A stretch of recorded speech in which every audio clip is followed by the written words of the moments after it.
اب میں کیسے اس ہوا کے مخالف آپ سے بات کر لوں؟ میں نے جو دیکھا ہے میں وہ آپ کو بیان کر رہا ہوں. تو ہوا سلمان اکرم راجہ یا تحریک انصاف کے حق میں چل رہی تھی؟ دیکھیں ہوا جو سی تھی جو میں نے دیکھا وہ یہ اون صاحب کے حق میں نہیں چلتی. جو میں نے محسوس کیا جہاں میرا پولنگ سٹیشن تھا، کیمپ تھا، وہاں کی میں بات کر رہا ہوں. اب یہ ساری وہ چیزیں ہیں جو خود نون لیگ والے اس بات کا اقرار کر رہے ہیں کہ ان کو کس طرح سے جتوایا گیا ہے.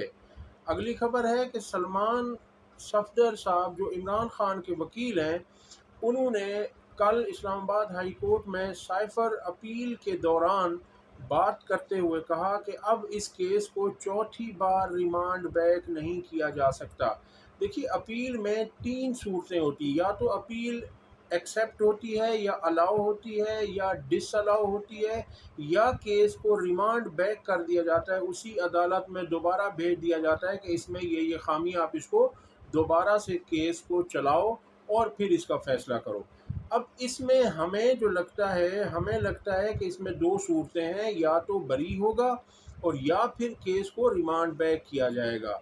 اب ان کے وکیل زیادہ بہتر جانتے ہیں کیونکہ ان کے سامنے کیس کی فائل ہے، انہوں نے سارا کیس لڑا ہے. وہ کہتے ہیں کہ اس کیس کو چوتھی بار ریمانڈ بیک نہیں کیا جا سکتا. 3 دفعہ اس کیس کا ٹرائل اسلام آباد ہائی کورٹ پہلے ہی کالعدم قرار دے چکی ہے. یہ سنیے وہ کیا کہتے ہیں. چیف کرنی تھی، پھر سیاہ کرتے یا سفید کرتے. بات یہ ہے کہ جو ہوا سو ہوا. اب یہ وہ کیس نہیں ہے جس میں ہم واپس جائیں اور نیچے جا کر کسی اور جج صاحب کو چوتھی دفعہ موقع ملے کہ وہ اپنا ہاتھ صاف کریں سائفر کے کیس میں. یہ وہ کیس ہے جہاں پر سپریم کورٹ کے بڑے واضح انسٹرکشنز آ چکی ہیں، سپریم کورٹ کی آبزرویشنز آ چکی ہیں، اور ہائی کورٹ نے ایسی چیزیں اس میں نوٹ کر لی ہیں کہ او مائی گاڈ کہنا پڑ گیا ججز کو. میں نے کبھی کسی جج صاحب سے او مائی گاڈ نہیں سنا، یہ پہلی دفعہ ہے. سلمان صاحب یہ جرا کا حق جو ہے وہ نہیں دیا گیا، گواہ پراپر ریکارڈ نہیں ہوئے، تو ان سارے معاملات سے تو دیکھ کے لگتا ہے کہ معاملہ ریمانڈ بیک ہی ہوگا، مطلب دوبارہ ٹرائل ہوگا.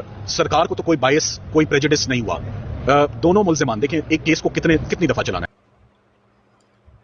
اگلی خبر آپ کے سامنے رکھنی ہے کہ عمران خان کی بہن علیمہ خان نے بات کرتے ہوئے کہا کہ عمران خان کا مقصد وزیر اعظم بننا نہیں ہے بلکہ پاکستانی قوم کو ایک قوم بنانا ہے، اور الحمدللہ وہ اس کام میں کامیاب ہو گئے ہیں. ان کا مزید کہنا تھا کہ عمران خان کی سوچ وزیر اعظم سے بہت بڑی ہے اور انہیں کسی عہدے کی ضرورت نہیں ہے. سنیے وہ کیا کہہ رہی ہے.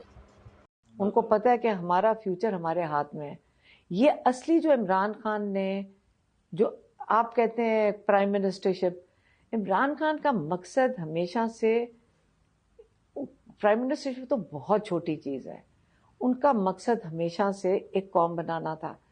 اس سے بڑا کام آپ سوچ سکتے ہیں کہ کتنی دنیا میں پیدا کم لوگ ہوئے گے. تاریخ لکھ دی ہے نئی لوگوں نے. انہوں نے تو ایک قوم بنا نہیں دی ہے کہ بچے کو پتہ ہے کہ اور it happen to last village of Pakistan. یعنی کوئی یہ نہیں ہے کہ صرف لاہور میں، اسلام آباد، پشاور میں ہوا ہے، پوری ملک میں خواتین، بچے، بوڑھے، کوئی پیچھے نہیں رہا. اگلی خبر آپ کے سامنے رکھتے ہیں کہ خواجہ آصف نے سخت ترین بیانات دینا شروع کر دیے ہیں. وہ رات ایک ٹی وی پروگرام میں بات کر رہے تھے. ان کا کہنا تھا کہ جب میں نے یہ کہا کہ جنرل فیض اور جنرل باجوہ کو پارلیمنٹ میں بلایا جائے اور ان سے پوچھا جائے، تو اس پر ان کا کہنا تھا کہ جب میں نے یہ بیان دیا تو مجھے دھمکیاں آنے لگیں، مجھے دھمکی آمیز پیغام دیے کہ پارلیمنٹ بلانے والی بات مت کریں. مجھے جن لوگوں نے دھمکی دی ہے وہ یہ نہیں کر سکتے، وہ یہ افورڈ نہیں کر سکتے. مجھے پہلے بھی انہوں نے دھمکی دی ہے. شیشے کے گھروں میں رہ کر لوگوں کو ایسا نہیں کرنا چاہیے. وہ کہتے ہیں ہمیں گھر کا راستہ آتا ہے، ہم پہلے بھی گھر جا چکے ہیں، اب بھی چلے جائیں گے. اب آپ یہ دیکھیے کہ وہ کیا کہہ رہے ہیں، سنیے ذرا. آپ کو یاد ہوگا اسمبلی کے اندر جو ہے وہ جنرل باجوہ اور جنرل فیض نے آگے ایک بریفنگ بھی دی تھی، اور اس کے حق میں بیانات جو ہے عمران خان صاحب کے بھی آئے تھے. اس پہ آپ نے بھی میں سن رہا تھا، آپ نے گجرات کافی سخت سٹینس بھی لیا ہے کہ اس حوالے سے ان کو جنرل فیض کو پارلیمنٹ میں بلانا چاہیے یا جنرل باجوہ کو بلانا چاہیے. کہا ہے مجھے اس کا پیغام بھی آیا ہے کہ جی تم یہ گفتگو بند کرو جو ہے.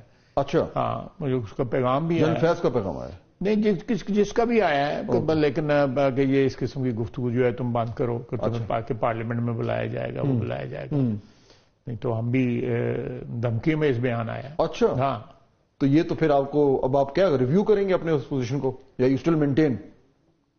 میں سچ بول رہا ہوں، میں کوئی غلط نہیں کہہ رہا. آپ کو بھی پتا ہے کہ ابھی اسمبلی میں آئے تھے اور انہوں نے ایڈوکیٹ کیا تھا کیس جو ہے.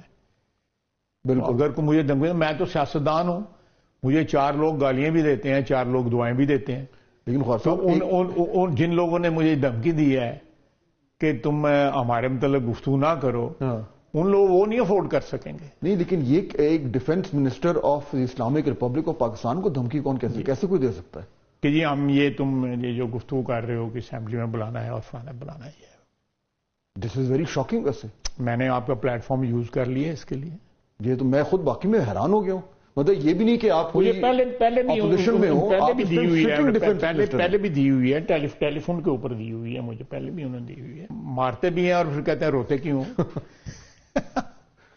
لیکن یہ اس طریقے سے اگر کہنا، اور آپ کا ایک سٹنگ ڈیفنس منسٹر کو کسی کو ایسا کہنا، اور آپ نے پھر پبلکلی اس کو ایکنالج بھی کرنا، this is a very serious business in all seriousness for سب کہ اٹ از سیریس بزنس. اور اس کے اوپر اٹ کانٹ بھی، مطلب آپ نے کہہ دیا، that's not enough. I am a political worker, you know, میں بہت کچھ افورڈ کر سکتا ہوں، میں نے افورڈ کیا ہے. تو but this can be persuaded, you know, شیشے کے گھروں میں رہ کے لوگوں کو پتھر نہیں مارنے چاہیے. اچھا جی، اب خواجہ آصف کے اس طرح کے بیان دینے کا مقصد کیا ہے؟ میری ناقص رائے میں ان کا مقصد یہ ہے کہ وہ جس پچ پر کھیل رہے ہیں وہ نہایت کمزور پچ ہے. جو ان کا کیس ہے NA-71 والا، جس میں ریحانہ ڈار صاحبہ سے وہ ہار چکے ہیں مگر انہیں توفتاً سیٹ دی گئی ہے. اب وہ اس لیے یہ گراؤنڈ بنا رہے ہیں کہ میں اس طرح کے سخت بیانات دوں. لگتا ایسا ہے کہ اس سیٹ کی اگر ری کاؤنٹنگ ہو گئی کہیں سے اور عدالت نے یا الیکشن ٹریبونل نے ان کے خلاف فیصلہ دے دیا، تو وہ اس لیے یہ گراؤنڈ بنا رہے ہیں کہ مجھے اس لیے ہروایا گیا کہ میں طاقتوروں کے خلاف بات کر رہا تھا.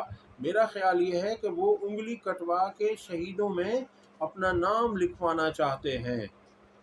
تو اب یہ آج تک کی خبریں تھیں، اب تک کی خبریں تھیں. اگلی ویڈیو تک اللہ حافظ. ہمارے ویڈیو کو لائک کریں اور چینل کو ضرور سبسکرائب کریں.